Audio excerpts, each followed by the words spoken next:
Myślę, że spotkanie z człowiekiem, który przychodzi do nas, podzielić się jakimś gryzącym go problemem, palącym, to jest też przywilej usłyszeć coś takiego od kogoś. To jest bliski kontakt, jesteśmy z tymi ludźmi często w ich kryzysowych sytuacjach, często w najważniejszych momentach ich życia. W jakiś sposób w tym wszechświecie jesteśmy osadzeni i zdaje się, że jest to sposób narracyjny. Zastanowienie nad narracją własną polecam. Jeżeli się jest lekarzem, to polecam zastanowienie nad narracją pacjenta. Naprawdę może być to bardzo ciekawe, wnoszące też do naszego życia. Można zacząć też dostrzegać te momenty trudne jako pewien przywilej. Towarzyszenie komuś w takich momentach życia, które są trudne, ważne, zmieniające jakoś postawę, patrzenie tej osoby na świat.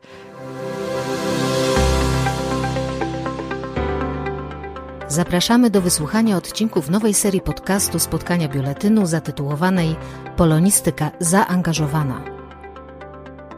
Polonistyka nie jest bezradnym przyglądaniem się światu. Daje narzędzia, by się w nim odnaleźć, pomóc go zrozumieć, zapobiec wykluczeniu i osamotnieniu. Taka jest polonistyka, którą chcemy pokazać poprzez nasz projekt. Polonistyka zaangażowana.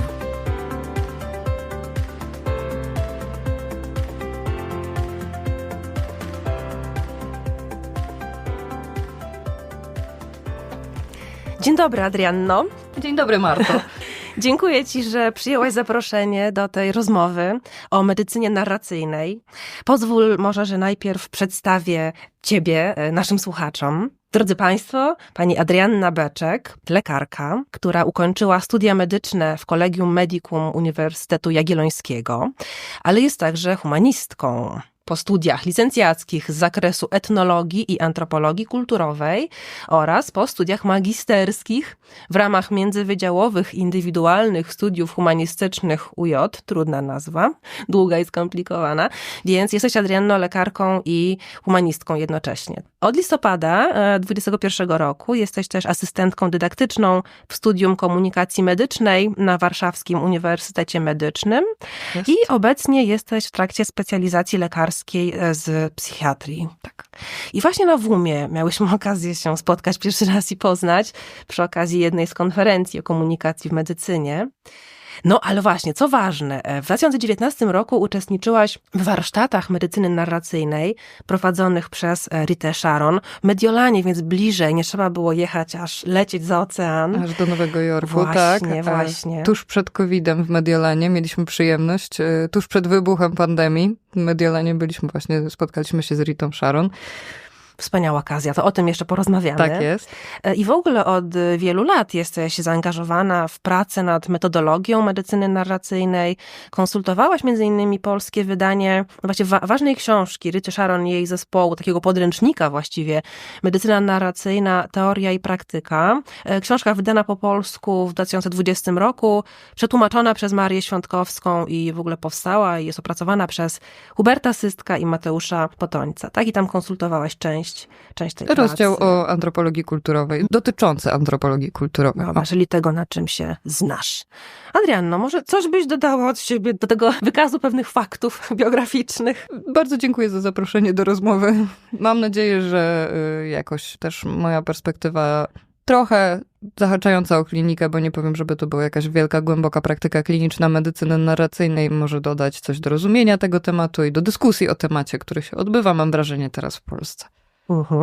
A czy mogłabyś tak jeszcze mnie opowiedzieć o tym, jak łączyłaś studia medyczne ze studiami humanistycznymi?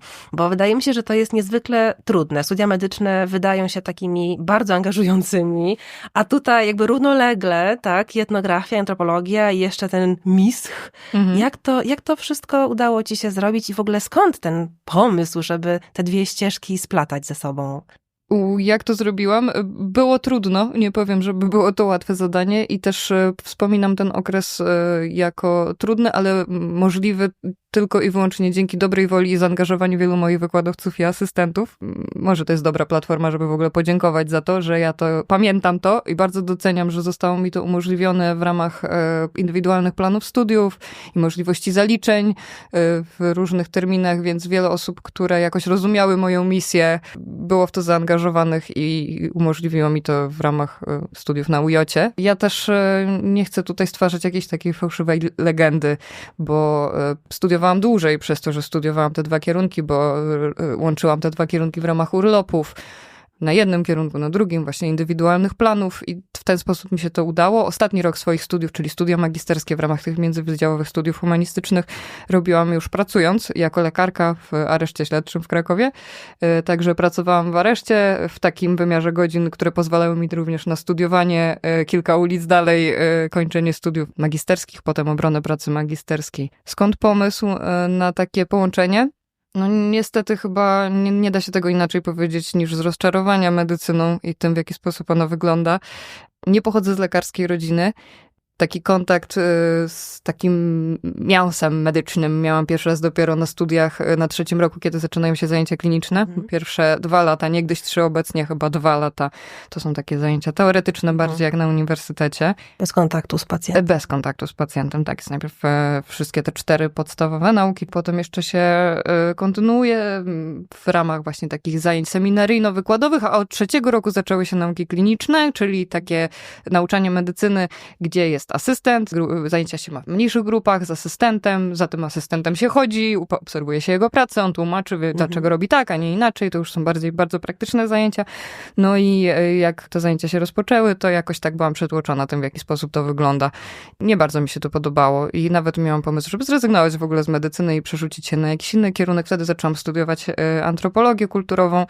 No ale po roku urlopu studenckiego wróciłam i dokończyłam medycynę. Również dzięki temu, że dowiedziałam się wtedy, że istnieją takie podejścia jak medycyna narracyjna, że są ludzie, którzy starają się to łączyć, którzy wglądy z nauk humanistycznych, społecznych starają się włączać w swoją praktykę i jakoś im się to nawet udaje. I to wydało mi się inspirujące i pomyślałam, że może to nie musi tak wyglądać koniecznie w taki sposób, w jaki ja to obserwuję podczas zajęć. No i dokończyłam już i pracuję, jakoś to się udaje. Ale te, jakby to ująć, no właśnie te wglądy z nauk humanistycznych wydaje mi się, że dodają do mojej praktyki i nie jestem pewna, czy w ogóle dla mnie osobiście, czy dla mnie byłoby możliwe kontynuowanie praktyki medycznej, gdyby nie te wglądy humanistyczne do niej. Czyli no łatwo nie było. A miałeś takie wrażenie podczas właśnie łączenia tych różnych kierunków studiów, że to jakoś ci ułatwia w pewnym sensie, że widzisz, że dopełniają jakby taki ogląd człowieka, prawda? Ta perspektywa medyczna, ta perspektywa etnograficzna, antropologiczna, właśnie którą dają studia humanistyczne. Były takie momenty, że poczułaś, tak, to jakoś mnie dopełnia i właśnie pomaga mi jakby zrealizować obie te ścieżki? Tak, zdecydowanie tak. Natomiast wiem, że to jest moja osobnicza perspektywa, wynikająca z jakichś pewnie moich predyspozycji, jakichś, nie wiem, może wrodzonych, czy nabytych potem w ciągu życia, zanim zaczęłam studiować medycynę. Wiem, że nie wszystkim jest to niezbędne do tego, żeby dobrze praktykować. Natomiast dla mnie tak. Wydaje mi się, że ważnym aspektem, który dały mi te studia humanistyczne, to jest zrozumienie, dlaczego pacjenci są niezadowoleni czasem z opieki, że lekarze czasem są zagubieni, że jak to, no wyleczyłem przecież, nie? To dlaczego wychodzi jeszcze niezadowolony? Tak.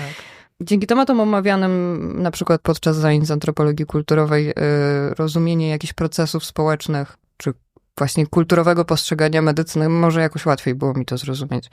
Przez to przeżywałam mniejszy stres po prostu. Bardziej się spodziewałam tego, że może tak być. Że człowiek tak się... jest skomplikowany. Dokładnie, tak? Że to nie do końca tak wygląda, że to też mam wrażenie, że dojdziemy do tego w toku naszych rozmów, że ta mechanistyczna koncepcja człowieka, gdzie dzieli się go na ciało i na resztę, nie do końca może jest adekwatna i może to z tego czasami wynika, że ciało jest wyleczone, a człowiek nadal nieszczęśliwy i niezadowolony. No, może to nie jest takie niespodziewane. Prawda? Właśnie. Dziękuję. To może w takim razie przejdźmy do medycyny narracyjnej, do jej podstaw metodologicznych. Czy mogłabyś przybliżyć nam najważniejsze według ciebie założenia medycyny narracyjnej? Jakie są jej podstawy, na czym ona tak ogólnie polega? I tutaj też interesowałaby mnie twoja perspektywa tej relacji między medycyną i narracją, prawda? W tym pomyśle, jakim jest medycyna narracyjna. Jak się mają do siebie te dwie potężne kategorie, trochę z różnych światów. Czyli jak medycyna czerpie z narracji, z humanistyki i co ta humanistyka medycynie daje. Jeżeli rozmawiamy o medycynie narracyjnej jako takiej, no to nie da się nie powiedzieć, że jest to termin ukuty przez Rita Sharon, panią profesor z Uniwersytetu Columbia w Nowym Jorku, która jest specjalistką medycyny rodzinnej, która też przeżyła jakiś taki kryzys i takie rozczarowanie medycyną w pewnym momencie swojego życia.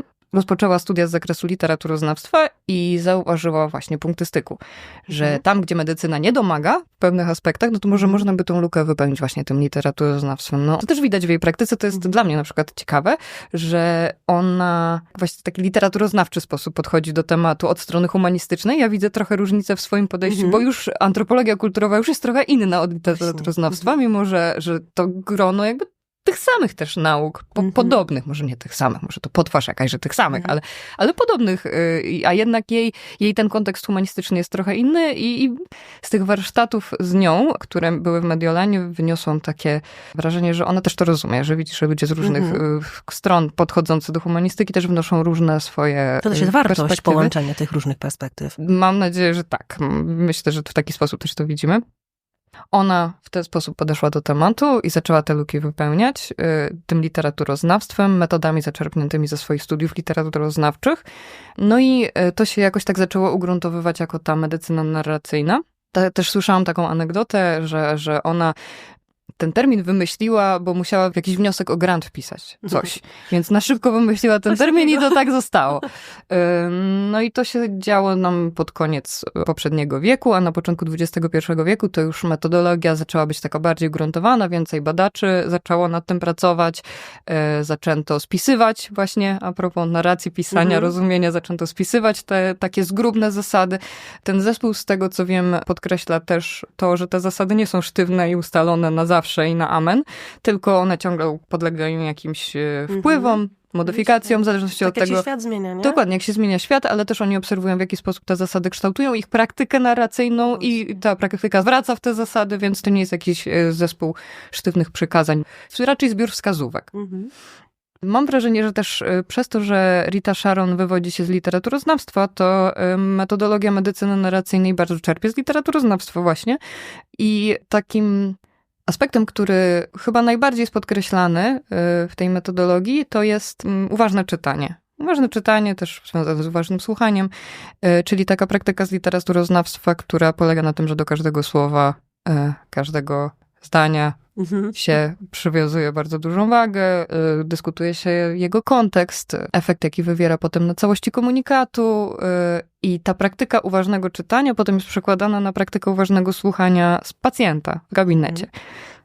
Przy czym też warto może powiedzieć, że medycyny narracyjnej uczy się nie tylko praktyków klinicystów, ale również pacjentów, więc ona ma różne swoje oblicza, obrazy, różne wykorzystania też w praktyce. Można by mówić bardzo długo o tej metodologii. No książka, którą mam przed sobą, ma ładnych paręset stron. Zapraszam do lektury. Natomiast takim bardzo zgrubnym wstępem i wydaje mi się, że też czymś, co najbardziej się rzucało mi w oczy zawsze, jak czytałam, czy studiowałam ten nurt, to było właśnie to uważne czytanie. Natomiast jak myślę o medycynie narracyjnej, to myślę sobie też o tym, że to nie jest coś, co wymyśliła Rita Sharon de facto. Ona to jakoś skodyfikowała, zwróciła na to uwagę w dyskursie akademickim, w medycynie, natomiast medycyna zapoczątkowała się jako w ogóle zjawisko na świecie, jako coś holistycznego. I na początku nie traktowała ducha i ciała w sposób rozłączny. I odeszliśmy od tego traktowania ducha i ciała w sposób łączny na rzecz mechanistycznego spostrzegania, bo rewolucja przemysłowa dała nam duże możliwości, jeżeli chodzi o leczenie poszczególnych narządów, o oglądanie wszystkiego pod mikroskopem. I żeby nie było, że ja to krytykuję, to było bardzo dobre na moment, kiedy to występowało. Ale robimy tak już od 100-150 lat. Jesteśmy może gotowi na to, żeby powrócić bardziej do holistycznego oglądania człowieka, bo mam wrażenie, że wiele problemów współczesnej medycyny właśnie wynika z tego, że traktujemy to rozłącznie. To jest moja własna osobista teoria, hipoteza zerowa, tak, do przetestowania, ale tak obserwuję, że z tego, że wychodzimy z takiego kartezjańskiego założenia, że tu jest ciało maszyna, a duch jest gdzieś tam, napędza tą maszynę, albo nie napędza, albo napędza jej części w różnych wersjach, to z tego potem wynikają jakieś nasze problemy, że właśnie mała satysfakcja pacjentów z leczenia, też tak mówię zgrubnie, że mała, że mniejsza niż byśmy chcieli może po prostu, wynika właśnie z tego, że pacjent, który przychodzi i szuka pomocy, u lekarza, to on na ogół nie ma wykształcenia medycznego No właśnie. i często by chciał, żeby zobaczono go jako człowieka w całości. I czasem ma problem z zaakceptowaniem tego, że lekarz go widzi jako narząd albo jako zepsute właśnie coś, co trzeba naprawić. Przy czym też nie chcę, żeby to brzmiało jakoś tak krytykancko, że ci źli lekarze to tak siedzą za tym biurkiem i tak najchętniej tą śrubkę przykręcili i koniec i załatwione, bo bardzo często tak nie jest. No, wynika to z kontekstu, w jakim praktykujemy medycynę. Ale chyba zgodziłabym się z tym, że medycyna narracyjna wyrasta może trochę jako taki głos sprzeciwu, nie? Wobec tego, w co się zapędziła medycyna, prawda? Bo jakby ten skręt w tę taką stronę bardzo techniczną, precyzyjną, biologiczną, no w pewnym momencie jakby już nie przynosił nic dobrego.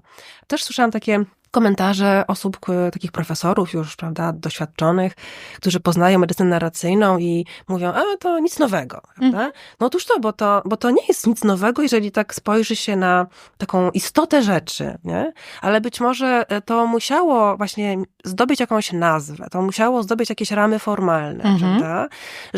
Żeby świat się jakby dowiedział, no po prostu, żeby ludzie nagle się ocknęli, czyli musimy jakoś wrócić do tego holistycznego podejścia, prawda? Spróbować łączyć to podejście ściśle medyczne z tym, czego zaczęło brakować, właśnie, żeby człowieka dostrzec w całości. Więc może te formalne akcenty były tutaj potrzebne. Dokładnie tak. I tylko może jedna uwaga, tylko że może nie jest tak, że ta mechanistyczna medycyna nie przynosi nam żadnych korzyści, tylko przynosi nam coraz mniej korzyści, po prostu ze względu na swój naturalny rozwój w czasie, w historii.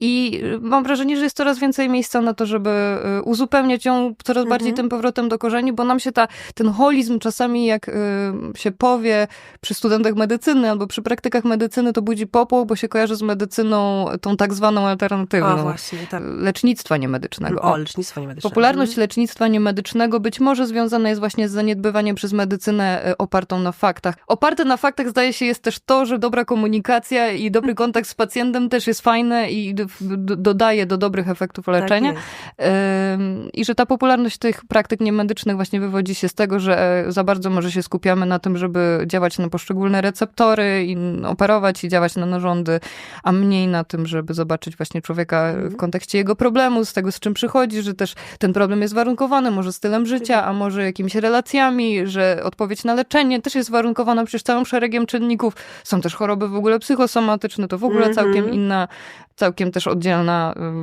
grupa chorób.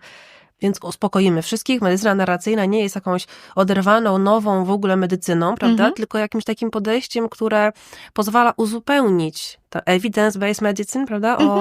No właśnie o taki pierwiastek bardziej ludzki, podmiotowy, po to, żeby widzieć tego człowieka w całości. Też sobie myślałam, że to nie jest przypadek, że Rita Sharon jest właśnie lekarką rodzinną, prawda? Bo to też jest taka specyficzna specjalizacja, ten taki bezpośredni kontakt z wieloma, prawda, pacjentami, taki właśnie, że się właściwie jednego pacjenta prowadzi się przez całe życie, całą rodzinę na przykład, prawda?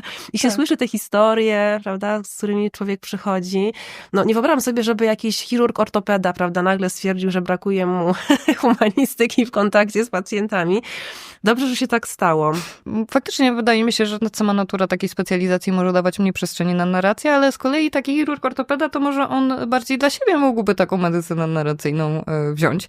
Dlatego, że właśnie. Też moje subiektywne, znowu podkreślam, doświadczenie jest takie, że na stażu podyplomowym, kiedy miałam tą część stażu podyplomowego z ortopedii, to przyjmowałam razem z panem doktorem specjalistą w poradni i taki ortopeda specjalista w poradni na NFZ w ciągu 5-6 godzin przyjmował 50 pacjentów. Byłam bardzo pod wrażeniem odporności psychicznej takiego człowieka. No przede wszystkim pod wrażeniem jego wiedzy, bo to jest problem rozwiązanie tam i tak przez 5 godzin.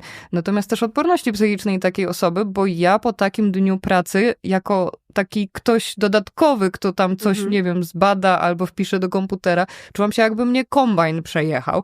A ci lekarze tam raz czy 2 razy w tygodniu mieli taki dzień, taki maraton przyjmowania w tej poradni. Więc mam wrażenie, że gdybym ja była ortopedą, to ja bym chciała robić medycynę narracyjną po to, żeby mieć więcej czasu, po prostu zastanowienia się nad problemem pacjenta, właśnie posiedzenia, więcej czasu na pisanie tej konsultacji do komputera, a nie ciągle tylko pacjent i następny, i problem i następny, i tak cały dzień. Naprawdę bardzo traumatyzujące doświadczenie. Jak można się zagłębić w 50 historii, prawda? No właśnie, chyba nie da się dnia, jednak. więc... Chyba gdzieś jest granica. Gdzieś jest ta Więc, granica. a w 50 złamanych kości jakoś to można, no. No właśnie, bo Sharon sięgnęła po literaturoznawstwo, żeby stać się tą lepszą lekarką. Ja się zastanawiam, czy oprócz literaturoznawstwa w medycynie narracyjnej jest miejsce też na inne obszary humanistyki? Czy jest tam właśnie miejsce dla badaczy języka, czy no właśnie kultury? Bo mówisz, że czujesz, że to twoje spojrzenie jako antropolożki, tak, jest trochę inne niż to literaturoznawcze spojrzenie Rity Sharon. Na czym by to polegało, ta różnica?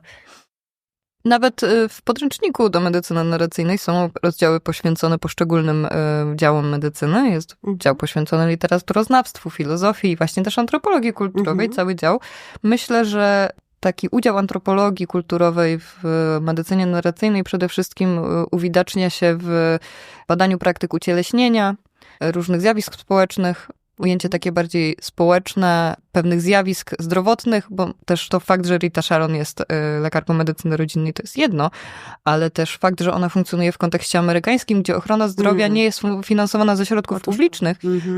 Ona się spotyka na przykład z wpływem na to, w jaki sposób bieda wpływa na procesy leczenia, bo u nas, wiadomo, bieda też wpływa na proces leczenia, prawda, że tam jeszcze niedawno ludzi mogło nie być stać na wykupienie leków po wyjściu od lekarza, teraz to zostało jakoś tam ograniczone tymi refundacjami leków dla osób poniżej 85, powyżej pewnego roku życia. U nas też są refundacje niektórych leków zupełnie, ryczałt bezpłatny, cały proces skomplikowany, refundacyjny. No, natomiast tam, jeżeli nie jest się objętym odpowiednim ubezpieczeniem, to można zostać albo zupełnie bez dostępu do opieki zdrowotnej, albo bez możliwości wykupienia leków. Pamiętam, że kiedyś czytałam, co prawda nie Rity Sharon tekst, takie wspomnienie o pacjencie, który zmarł ze względu na to, że nie było go stać na wykupienie insuliny. To było jeszcze sprzed kilku lat, bo zdaje się, że teraz w Stanach też są jakieś reformy z tym związane. Nie chcę się w to wgłębiać, bo tak dokładnie się na tym nie znam, ale też amerykańscy lekarze funkcjonują jednak w innym kontekście, gdzie dostęp do opieki zdrowotnej nie jest dany.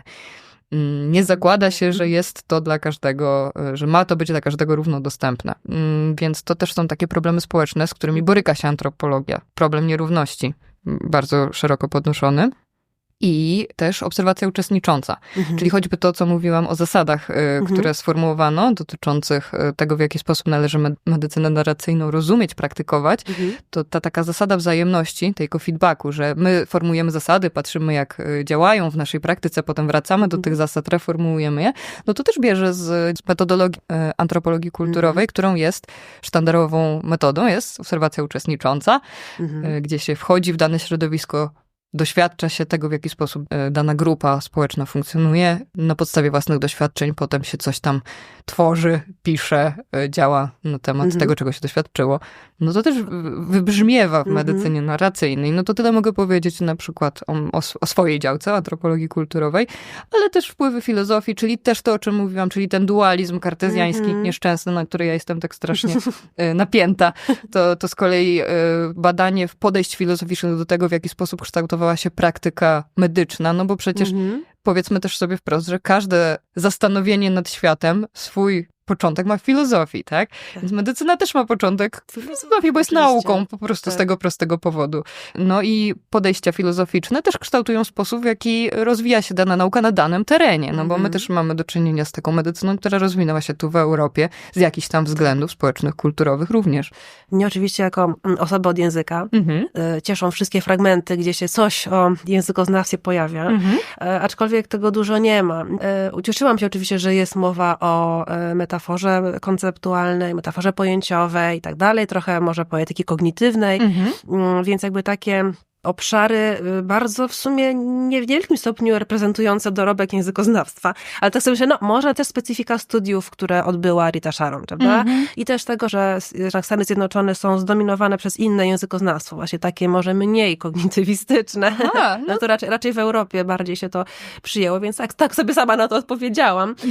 Ale te momenty, kiedy, prawda, mówimy o uważnym czytaniu, że patrzymy na strukturę formalną tekstu, że słowo po słowie, kontakt ze słowem, to jest też moja działka, prawda? Więc jakby oglądamy formę słowa od każdej strony, zastanawiamy się, prawda, w jakiej formie czasu i tak dalej, jakie to ma znaczenie. Więc mam wrażenie, że dla językoznawcy też tam coś jest. Absolutnie, nie bardziej. Tylko to też już takie zahaczające o psychoanalizę, trochę metody też, ale też służące właśnie przez językoznawstwo i przyglądanie się słowu, jakiemuś spuszczaniu takich napięć, uwidacznianiu kontekstów, chorowania. Wyłapywanie metafory przecież, prawda? Dokładnie. To też jest, tutaj mamy narzędzia lingwistyczne, które mogą też być przydatne. A jakbyśmy tak miały trochę jeszcze uporządkować terminologię, czy takie zakresy dużych pojęć, jak właśnie medycyna narracyjna, medycyna humanistyczna, humanistyka medyczna, nie wiem, spróbowałabyś może jakoś ulokować, czym ta medycyna narracyjna jest? Czy jest ona częścią medycyny humanistycznej, czy można ją widzieć jako część humanistyki medycznej? Mnie akurat kręcą te dwa pojęcia, bo one są bardzo podobne, tak,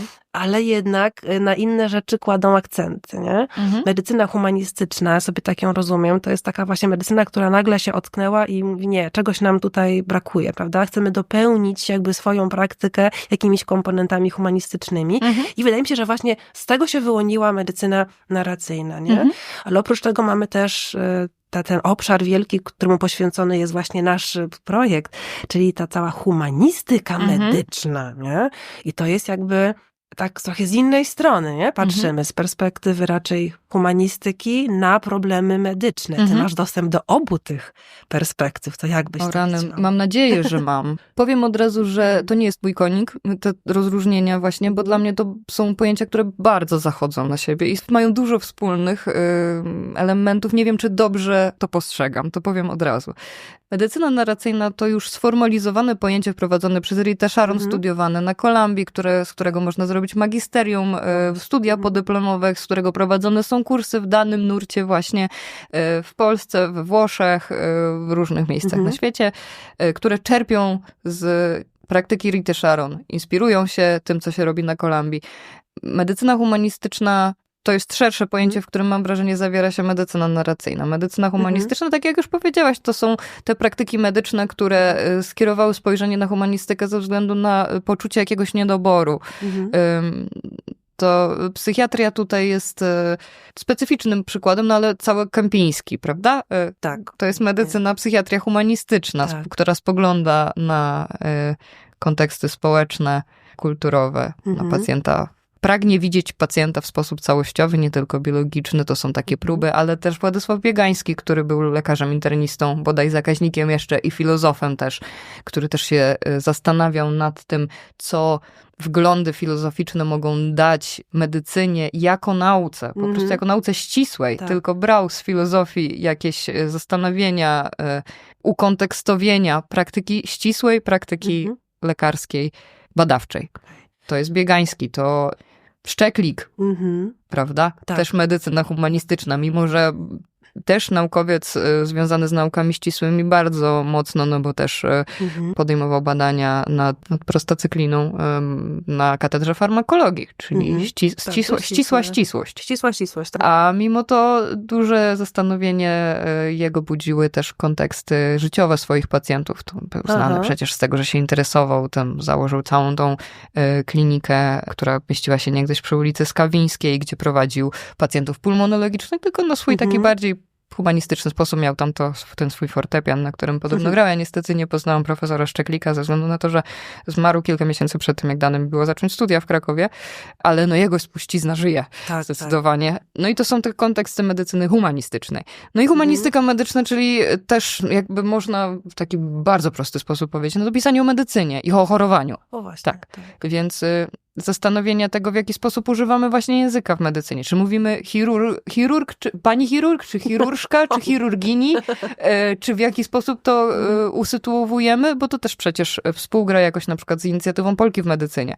W jaki sposób dziewczyny się widzą, jakie mają specyficzne... Czy czują się niewidoczne. Czy czują się widoczne, czy niewidoczne. Dokładnie, czy wolą tak, czy wolą w inny sposób. A jak wolą tak, to dlaczego? Przecież to też jest ważne. To dodaje do tego, w jaki sposób funkcjonujemy, to w jakiś sposób warunkuje to, w jaki sposób funkcjonujemy w medycynie. Jako kobiety, jako lekarze, jako osoby, które pracują na umowę z funduszem, jako osoby, które prywatnie pracują. Przecież to wszystko ma znaczenie. Więc to wszystko jest ta humanistyka medyczna, która pozwala nam lepiej też zrozumieć swoją rolę dla siebie nawzajem, swoją rolę wobec ludzi, którym świadczymy swoje usługi. To może spróbujmy jeszcze o medycynie narracyjnej pomyśleć, jak ona wygląda w praktyce klinicznej. Już mówiliśmy, że kontekst Stanów Zjednoczonych jest inny niż u nas. U nas rzeczywiście dostęp do opieki medycznej jest jakby gwarantowany, prawda, dla wszystkich, ale mamy też opiekę medyczną prywatną. Czuć różnicę, prawda, czasami, między właśnie tą jakością czy czasem, prawda, opieki w tym sektorze prywatnym. Jak wygląda taka codzienna praktyka lekarza i czy jest tam właśnie miejsce na medycynę narracyjną tak u nas w kraju, bo u nas jest ten system tak zorganizowany, prawda, że się nie da, że tego czasu brakuje i tak dalej, i tak dalej. Czy w ogóle jest ta przestrzeń dla narracji, dla takiej praktyki medycyny narracyjnej u nas? No to się zbliżamy do tematu, który akurat właśnie uważam za swój konik, to znaczy wypalenie zawodowe lekarzy. I w ogóle chciałabym móc mówić bardziej o wypaleniu zawodowym pracowników medycznych, ale może się tak nie będę rozpędzać, bo po prostu znam się bardziej na lekarzach, tym się bardziej interesowałam, czytałam, też to jest moje środowisko, więc takie znam, ale myślę, że pielęgniarek też na przykład, nie? Prawdopodobnie. Myślę, że nie jest tak, że miejsca na medycynę narracyjną w polskim systemie ochrony zdrowia nie ma. Myślę, że jest. Natomiast wprowadzenie jego, nawet jakby miało zaistnieć, to byłoby trudne. No bo tak de facto na dziś to nie ma tego miejsca, tak? No bo są limity czasowe, są limity przyjęć pacjentów, rozliczenia z NFZ-em są prowadzone w taki, a nie inny sposób. I w tym momencie, no to nie ma takiego miejsca na to, żeby teraz przyjąć pacjenta w ramach POZ-u i rozmawiać z nim przez pół godziny. Bo jest kolejka zasmarkanych ludzi na korytarzu, którzy są zdenerwowani, bo czy oni się dostaną do lekarza, czy nie, czy lekarz zostanie po godzinach, żeby ich przyjąć, czy nie. Kłócą się już ze sobą, kto był pierwszy w kolejce. Kolejka, tak. W taki filozofia kolejkowa. Dokładnie. Potem kłócą się z lekarzem, kto był pierwszy w kolejce, więc w tej chwili tak to wygląda. I stajemy tutaj przez rozterką też moralną. Czy poświęcić pacjentowi tyle czasu, ile on by chciał i ile może byłoby dobrze poświęcić pacjentowi, dla pacjenta i dla nas też, dla swojego zdrowia psychicznego właśnie, czy przyjąć tych 30 osób wszystkich, którzy stoją za drzwiami, bo to jest problem etyczny, tak? I decyzja jedna ma swoje zalety i druga ma swoje zalety, tak? Czy przyjąć 10 osób w ciągu dnia i zrobić to dobrze, czy przyjąć 30, żeby byli zaspokojeni, żeby ich potrzeby były jakoś tam chociaż trochę, ale jednak zaspokojone. Wystawić te zwolnienia lekarskie tym I żeby tym system ludziom. się kręcił dalej, Dokładnie, tak? nie? I myślę, że tu nie ma dobrej odpowiedzi w tej chwili na to, ale myślę, że przestrzeń na wprowadzanie medycyny narracyjnej jest, tylko wymaga zmian systemowych, bo w takim systemie, jaki jest, to nie widzę tego za bardzo. Natomiast biorąc pod uwagę wypalenie zawodowe pracowników ochrony zdrowia, ucieczkę do innych sektorów, ucieczkę z sektora publicznego do sektora prywatnego, ten odpływ specjalistów szczególnie, no bo rezydent jest związany na ogół umową o pracę i musi być w publicznym systemie. Na ogół też nie zawsze jakoś tak, ale w zdecydowanej większości przypadków. To myślę, że jeżeli czegoś nie zrobimy, żeby zacząć ludzi zachęcać jednak do pracy w medycynie, to obudzimy się w złym stanie za jakieś, nie wiem, 10 lat, powiedzmy gdzieś, tak? Więc tu widzę rolę medycyny narracyjnej w prewencji tego wypalenia. Medycyna narracyjna nie tylko służy dostrzeżeniu potrzeb pacjentów, ale również personelu medycznego. Dostrzeżenie nie tylko roli pacjenta w kontekście jego rodzinnym, społecznym, kulturowym, jego historii życiowej, ale też zobaczenia mojej relacji, ja i ten pacjent, który siedzi naprzeciwko mnie. Więc też dodaję do takiego zrozumienia może praktyków medycyny przez samych siebie, zrozumienia tego, dlaczego czuję się bardziej zmęczona ostatnio, albo dlaczego nie mam ochoty przychodzić do pracy. Dlaczego mnie zaczynają denerwować ci pacjenci? Na przykład, dlaczego mam ochotę ich wystawić za drzwi. Zamiast warczenia na nich na przykład, że już nie mam siły i idźcie sobie, to może takiego zatrzymania się, bo system nie daje na to przestrzeni. Więc jeżeli czujemy, że system nie daje, to my sobie potem też nie dajemy, to jest takie domino. Ja widzę w medycynie narracyjnej takie narzędzia, które mogłyby pozwolić na to, żeby jakoś temu przeciwdziałać, chociaż w niewielkim stopniu. I też od razu powiem, że nie dla wszystkich pewnie to jest optymalny sposób. Chciałabym zobaczyć takie przesunięcia systemowe, które pozwolą na wprowadzenie tych rozwiązań. Tak bym to ujęła. Tylko jak to zrobić, nie? W długim trwaniu, mam wrażenie, przede wszystkim. No ale w jakimś bodźcowaniu tej góry, która może coś zmienić. No tak.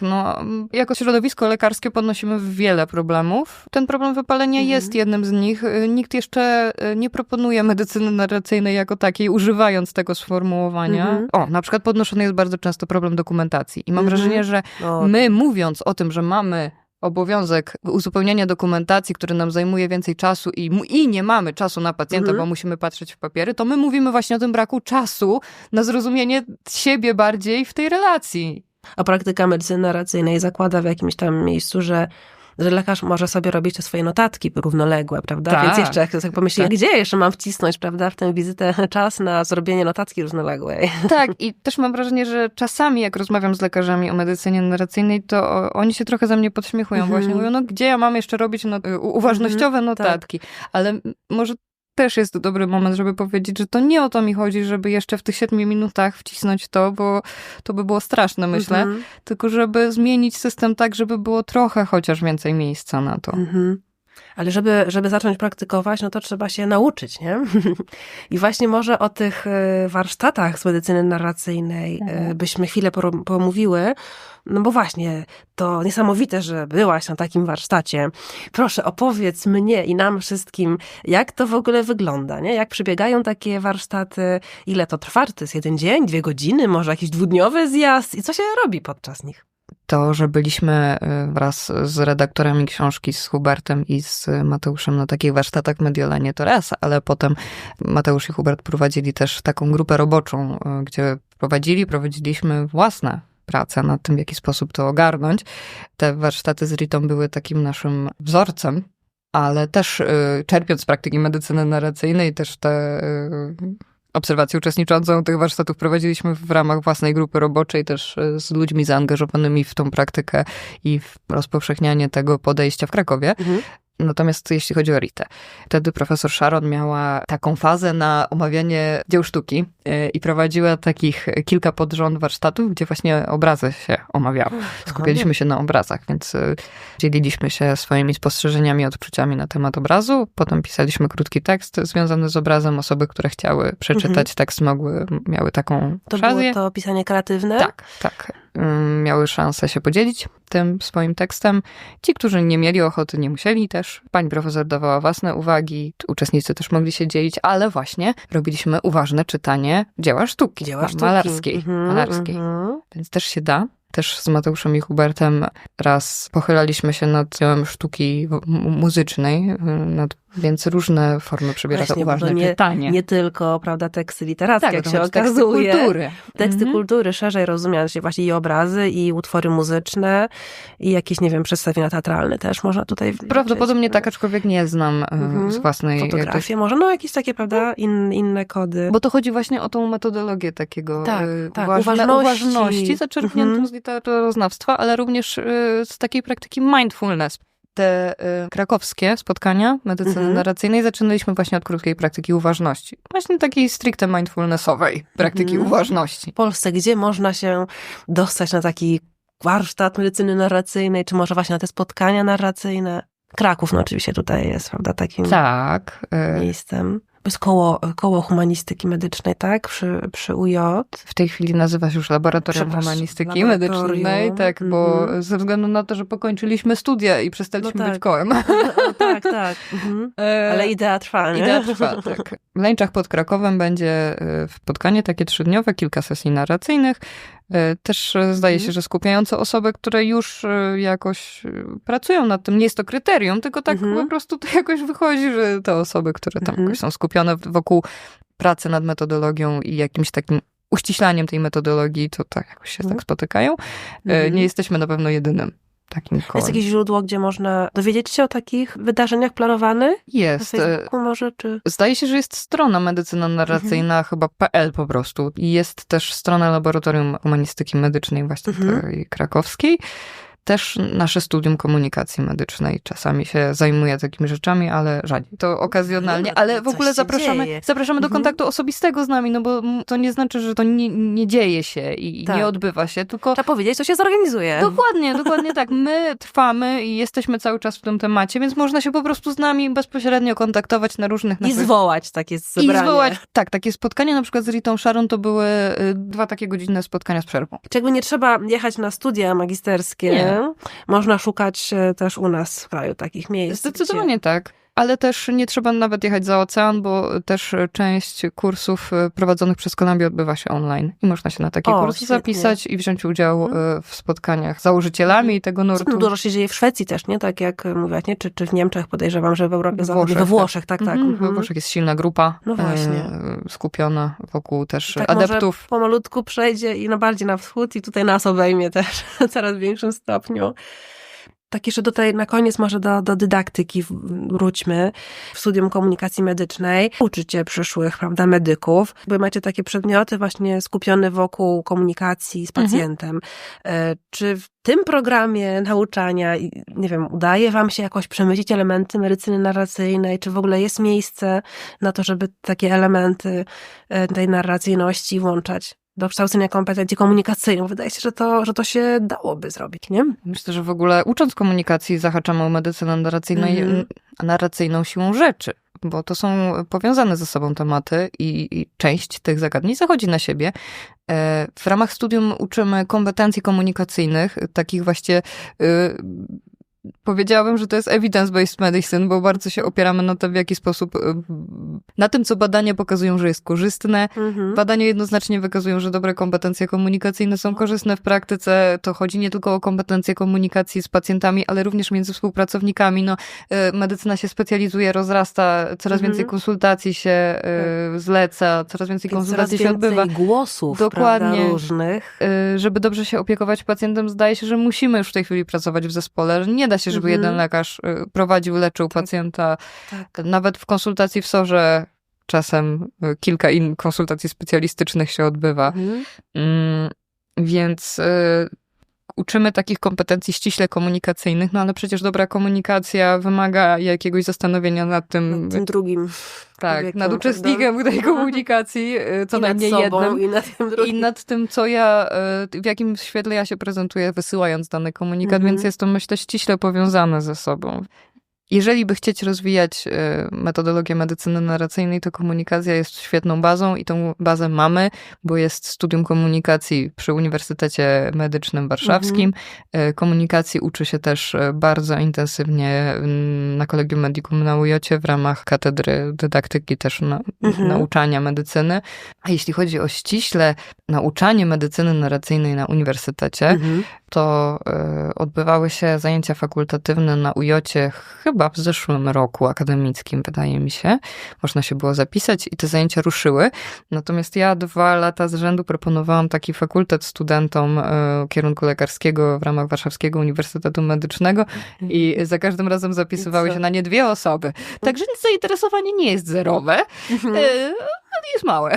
Tak, ale to też kolejny taki przykład, że w Krakowie jest jakiś taki grunt inny. Może, ale też wydaje mi się, że to też aspekty praktyczne wchodzą w grę, bo to też zależy, jaki jest procent kursów e-learningowych, do kursów stacjonarnych. To różne czynniki wchodzą. Natomiast ja nie jestem załamana. Ja się bardzo cieszę, że się te 2 osoby zapisały. Myślę, że gdzieś się tam spotkamy na jakiejś drodze jeszcze gdzieś. Nic to straconego. nie były przypadkowe osoby. Tak, i dla mnie to też jest ćwiczenie, bo ja muszę skonstruować sylabus, zastanowić się nad tym, czego chcę nauczyć, dlaczego chcę tego nauczyć, a nie tak, tu jest medycyna narracyjna, weźcie sobie. Czemu to proponuję studentom, czemu jako lekarka uważam, że może to być cenne. Tutaj też jeszcze chodzi mi po głowie sama nazwa, no nie? Medycyna narracyjna, że jeżeli podamy, no właśnie, przedmiot o takiej nazwie studentom medycyny, no to oni mogą trochę nie wiedzieć, czego się spodziewać, prawda?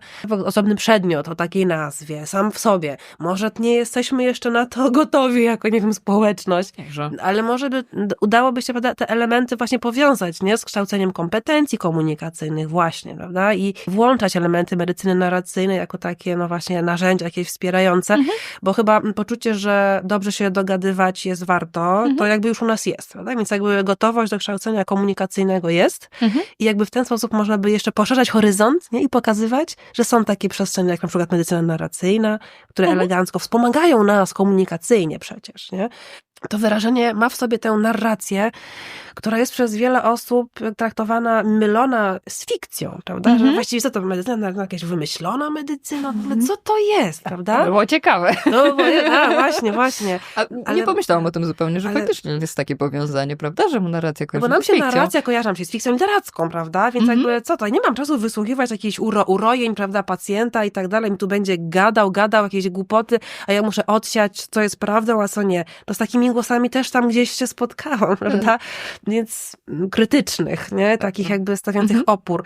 Więc nie wiem, może w samej nazwie jest coś, co... No widzisz, ja już tyle czasu w tym siedzę, że chyba przestało to wybrzmiewać we mnie, tak, że już nie myślę o tym, że faktycznie narracja stoi koło fikcji bardzo blisko, a tu chodzi o pewien kontekst tego, jak się mówi, czemu się tak mówi. Taką narrację, każdy z nas prowadzi narrację jakąś, mamy narrację własnego życia. Choć czytałam, że nie każdy ma wewnętrznego narratora, to mnie zdziwiło. Czytałam, że nie każdy ma wewnętrznego narratora. Ja mam. Czuję, że też. Ale myślę, że jednak można powiedzieć, że większość ludzi tego wewnętrznego narratora ma i w taki sposób przechodzimy przez życie, prowadząc jakąś swoją wewnętrzną narrację i sytuując wydarzenia w jakiejś chronologii albo sytuując je pod względem ważności. Wracając do pewnych, przywracając je. W jakiś sposób w tym wszechświecie jesteśmy osadzeni i zdaje się, że jest to sposób narracyjny. Zastanowienie nad narracją własną polecam. Jeżeli się jest lekarzem, to polecam zastanowienie nad narracją pacjenta. Naprawdę może być to bardzo ciekawe. Wnoszące też do naszego życia. Myślę, że spotkanie z człowiekiem, który przychodzi do nas, podzielić się jakimś gryzącym go problemem, palącym, to jest też przywilej. Usłyszeć coś takiego od kogoś. To jest bliski kontakt.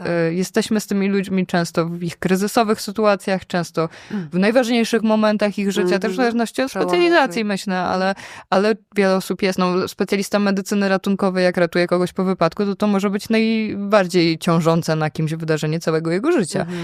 I jest to obciążenie psychiczne, którego też nie rozpoznajemy często. Uczę się unikać generalizowania, ale przychodzi to ciężko. Ze swoich studiów wyniosłam też takie poczucie, że my udajemy, że to nas nie obciąża, że my jesteśmy tacy wytrzymali i też jesteśmy uczeni tak, że mamy być wytrzymali albo możemy sobie iść szukać innego zawodu. Aż do tego stopnia.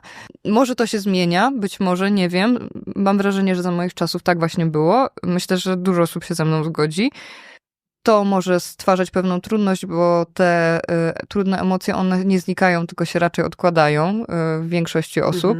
Może nie we wszystkich, ale myślę, że w wielu jednak tak, we mnie na pewno. I to jest raz, a dwa... Szukają ujścia potem gdzieś. Też. A dwa, to jest to, że można się nauczyć w tę narrację o swoim życiu jako lekarza prowadzić w inny sposób, bo można zacząć też dostrzegać te momenty trudne jako pewien przywilej. Towarzyszenie komuś w takich momentach życia, które są trudne, ważne, zmieniające jakoś postawę, patrzenie tej osoby na świat. I często to bycie tym towarzyszem jest bardzo znaczące dla tego człowieka. My już chyba, tak jak lata mijają, kiedy się ten zawód wykonuje, to coraz mniej się to widzi, mam takie wrażenie, że to staje się takim chlebem powszednim, że taką mam pracę, nie? Księgowy wypełnia tabelki w Excelu, a ja mam taką pracę, że towarzyszę. Nie mówię, że to ma być obowiązek, ale to może po prostu być korzystne, tak czasem spojrzeć i pomyśleć sobie, ale kurde, jednak to jest ważne, co robię. I może ja jestem ważny dla swojej społeczności, dla swojego szpitala, dla tych ludzi. Może coś dobrego wniosłam w ich życie. Super, czyli taka uważność też na siebie. Na siebie skierowana. I na rzeczy, które stają się oczywiste, a może dobrze by było, jakby się nie stawały. Jejku, pięknie.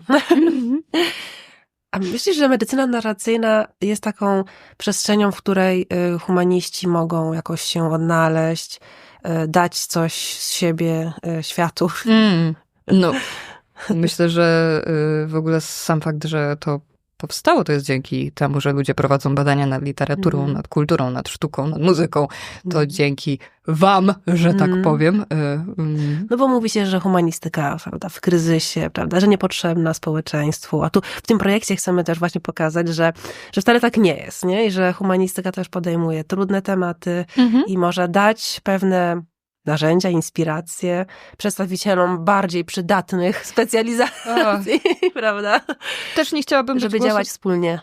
Nie chciałabym być głosem środowiska, bo nie wiem, jakie są nastroje w tym aspekcie w moim środowisku, natomiast mogę mówić za siebie i mogę mówić za grupę lekarzy, których znam i którzy też są blisko mnie, że jest na to miejsce. W naszej praktyce jest na to miejsce.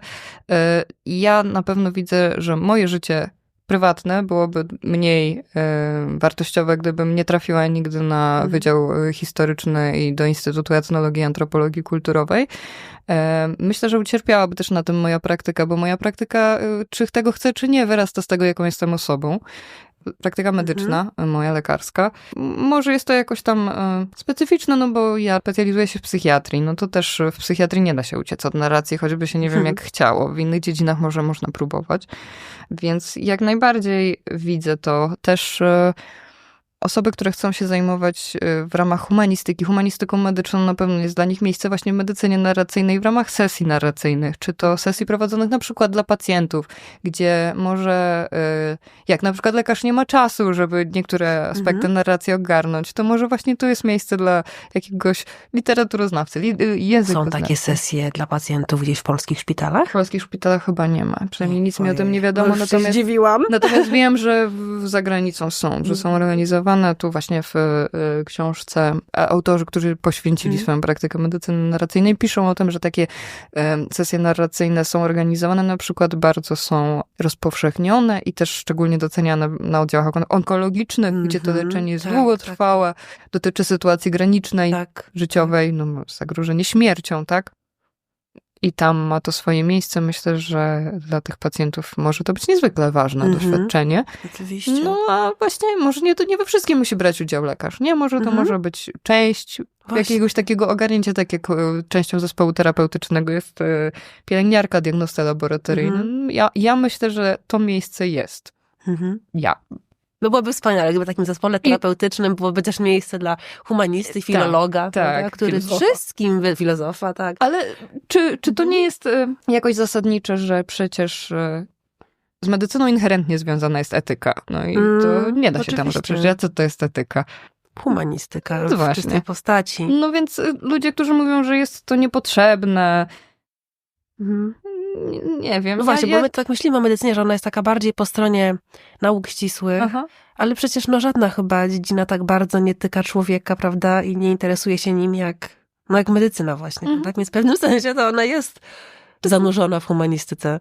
Też się zastanawiam, na ile jest to wyrazem pewnych frustracji i potrzeb osób praktykujących medycynę. To już takie też hipotetyzujące, psychoanalityczne może rozważanie, ale może jakoś ważne, że na ile te potrzeby osób praktykujących medycynę są frustrowane raz po razie przez wiele lat, że my już tak się okopujemy w tym podejściu, że humanistyka jest nam niepotrzebna, bo my już nie chcemy o tym myśleć nawet.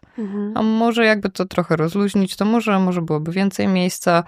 Myślę, że absolutnie taki pogląd da się uzasadnić w bardzo zasadniczy sposób, że jest na to miejsce i ja bym chciała, żeby to miejsce było i znam co najmniej kilka osób, które się ze mną zgadzają, tak to ujmę. Też się zgadzam, dołączam do grona tych osób. Dziękuję, Adrianno. Ja bardzo dziękuję za rozmowę. Bardzo miła rozmowa, bardzo miłe spotkanie. Mogłybyśmy jeszcze tak kontynuować. I pewnie jakoś tam będziemy kontynuować. Jest nadzieja. Są w tym kraju ludzie, którzy wierzą w medycynę narracyjną i wierzą w jakąś zmianę, więc myślę, że jesteśmy na dobrej drodze. Dziękuję za to takie dowartościowanie humanistyki, dostrzeżenie jej komponentów w różnych sferach naszego życia, że ale ona też ma coś do powiedzenia, ale że tak poszło w eter, tak, żeby wszystkich utrwalić, że to jest ważne, że jesteśmy tu po to, żeby coś może zmienić.